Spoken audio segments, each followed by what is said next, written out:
داسې فرض کړئ چې ستاسو یوازې ناست یې او له ځان سره فکر کوئ چې څنګه به له خپل رئیس څخه د معاش د زیاتوالي غوښتنه وکړم.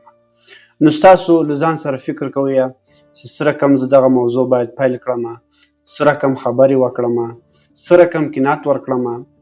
نو د دې پر ځای باندې له یو چا څخه مشوره واخلئ، نو خپل موبایل راخلئ او چټ جی پي ټي خلاصوئ او دغه پوښتنه تیر کوي. داسې فکر وکړه چې ته زما رئیس یې، راځه له ما سره زما د معاش د زیاتوالي په اړه باندې خبرې وکړه.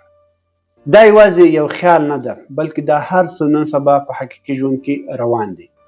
نننی نسل یا هم جنزي له مصنوعي ځیرکتیا څخه د خپل نږدې مشوره کوونکي په حیث باندې ګټه اخلي، چې له عادي خبرو اترو څخه نیولې بیا تر دفتري شخړو، کاري ارزونو، صحي مشورو او حتی په شخصي اړیکو کې هم له مصنوعي ځیرکتیا څخه ګټه اخلي. دوی مصنوعي ځیرکتیا ته ډول ډول رولونه ورکوي او په مختلفو برخو کې ورسره تمرین کوي. نو اوس اصلي پوښتنه دغه ده چې ولې خلک د ژوند په هر اړخ کې له مصنوعي ځیرکتیا څخه ګټه اخلي؟ جواب یې ډیر ساده ده، ځکه چې مصنوعي ځیرکتیا په خلکو باندې قضاوت نه کوي او ستاسې پوښتنې جدي نه نیسي او ستاسو په ډیر ډاډه ډول سره هر ډول پوښتنه تیر کولی شي. که چیرې دغه پوښتنې د یو ملګري یا هم له یو همکار څخه وکړئ، ښایي په ستاسو باندې قضاوت وکړي او یا هم ستاسو پوښتنه ډیره جدي ونیسي او په ستاسو باندې ډول ډول نیوکې وکړي.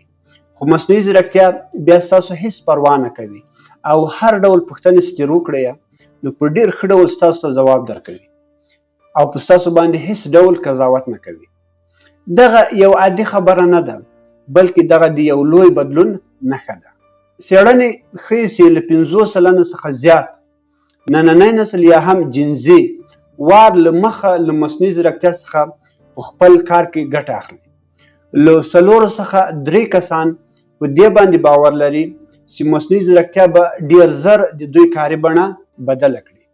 دا په دې معنا ده چې مصنوعي ځیرکتیا یوازې د دوی لپاره یو عادي وسیله نه ده، بلکې د کاري ژوند لپاره یې یو ډیره مهمه برخه ده. خو مصنوعي ځیرکتیا یوازې په کاري ژوند پورې محدوده نه ده، بلکې مصنوعي ځیرکتیا خلک د خپل ژوند په مختلفو برخو کې استفاده کوي، چې له رواني مشورو څخه نیولې بیا د ژوند تر مهمو پریکړو لکه فیشن، لباس او حتی ځینې خلک بیا د خپل ښایست په اړه هم له مصنوعي ځیرکتیا څخه پوښتنه کوي او ورته وایي چې آیا زه په کافي ډول سره جذاب یم که نه یم، آیا زه په کافي ډول سره ښایسته یم که نه یم. چې د راپورونو له مخې دا تر ټولو عامه پوښتنه ده چې له مصنوعي ځیرکتیا یا هم چټ جی پي ټي څخه کیږي. د څېړنو له مخې له چټ جی پي ټي څخه هره ورځ نږدې 2.5 میلیارده پوښتنې کیږي، یعنی په 4 ساعتونو کې 2.5 میلیارده پوښتنې. دا ښیي چې نړۍ څومره پر ای آی یا هم مصنوعي ځیرکتیا باندې تکیه کړې ده.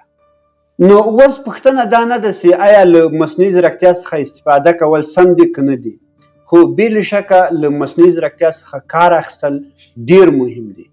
خو دا په دې معنا نه ده چې موږ هر څه پوښتلی سو نو باید ویې پوښتو، بلکې ځینې پوښتنې شته چې باید هیڅ کله له مصنوعي ځیرکتیا څخه ونه پوښتل شي. نو اوس راځو دې ته چې کومې پوښتنې باید له مصنوعي ځیرکتیا څخه ونه پوښتل شي. اول، تر ټولو لومړی باید شخصي او اساس معلومات لکه پاسورډونه، بانکي معلومات، د دفتر مهم اسناد چې باید هیڅکله له مصنوعي ځیرکتیا ته ورنه کړل شي. که څه هم دا ډیره واضح خبره ده، خو بیا هم ډیری خلک دغه تېروتنه کوي. ستونزه دا ده کله چې د مصنوعي ځیرکتیا ته کوم معلومات ورکړو نو هغه نور ستا په واک کې نه دي او ستا له کنټرول څخه وتلي دي. نو د دې لپاره یو ډیر ساده اصل په یاد وساته. کوم معلومات چې په یو مجلس کې په لوړ غږ سره نشي ویلی نو هغه مصنوعي ځیرکتیا ته هم مه وایه. دویمه موضوع طبي او رواني مشورې دي. څېړنې ښیي چې دا د مصنوعي ځیرکتیا تر ټولو عام استعمال ده، چې ډیری خلک له مصنوعي ځیرکتیا څخه طبي او رواني مشورې اخلي. خو حقیقت دغه ده چې مصنوعي ځیرکتیا یو مسلکي ډاکټر نشي کېدلی. کېدای شي ستاسو داسې مشورې درکړي چې تا ته په ظاهري بڼه ډېرې ښې ښکاره سي، خو په حقیقت کې هغه ستاسو لپاره خطرناکې وي. کله چې خلک د مرض کومه کوچنۍ نښه وویني نو سمدستي له مصنوعي ځیرکتیا څخه یې د تشخیص په اړه پوښتنه کوي. خو څېړنې ښیي چې مصنوعي ځیرکتیا په صحي مشورو کې د غلطي خطر ډېر لوړ ده. نو ښه دا ده چې له مصنوعي ځیرکتیا څخه یوازې د پوهېدلو لپاره کار واخیستل سي، نه د تشخیص لپاره، بلکې د تشخیص لپاره باید یو مسلکي ډاکټر ته ولاړ شو. دریم چې د خطرناکې او غیر قانوني پوښتنې دي. د مثال په ډول سره څنګه د نورو خلکو کمپیوټرونه هک کړو، څنګه خطرناک او چاودیدونکي مواد جوړولی سو، یا هم څنګه یو جرم ترسره کړو.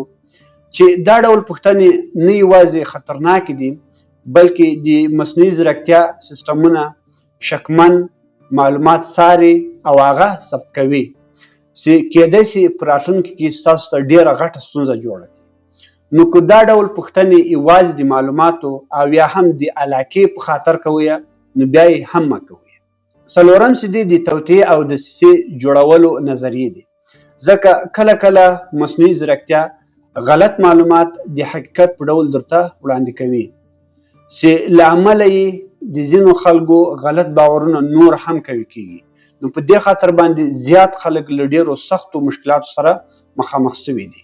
او پنځم ډول پوښتنې چې دی هغه مهم انساني پریکړې دي، لکه دنده، شخصي اړیکې، کاري چاپیریال، د خلکو سره برخورد او داسې نور.